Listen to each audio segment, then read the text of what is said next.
各位 fans 啊，今日咧就係端陽佳節啦，哇嚇！咁記得端陽佳節咧，當然係賽龍奪錦啊，冇得頂啊！記得睇下龍船咯。除咗之外咧，記得攞嗰個5月午時水喎。嗱，5月午時水好嘅，好用嘅。第一咧，可以幫你驅除晒淨化啦、唔好嘅嘢啦，或者成日都病啊、唔舒服啊，我哋洗下面啊、沖下涼更加好喎。除咗之外咧，可以淨化嘅。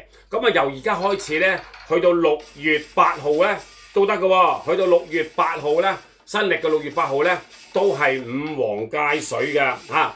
五黃嗰個水咧，一定係午時，係由11點鐘至到1點前，一定攞咗個午時水，然後沖涼啦，驅除你個霉氣啊嘛。仲有啊，洗下啲風水鏡，同埋洗下個大鏡，希望你鏡明如心啊嘛，如心要淨化啊嘛。希望你咧能夠日都照得咁美麗咁開心，唔好將啲煩惱帶俾自己，照多啲笑多啲，爭好遠嘅得唔得？抹個鏡啦，仲有一樣嘢咧，可以淨化啲水晶嘅喎，晶洞啊、晶藤啊，或者係水晶鏈啊，或者係手珠啊、佛珠啊、佛像啊都得嘅喎。嗱，記得啊，呢啲叫做龍舟淨化水，記得喺午時用啊，記得。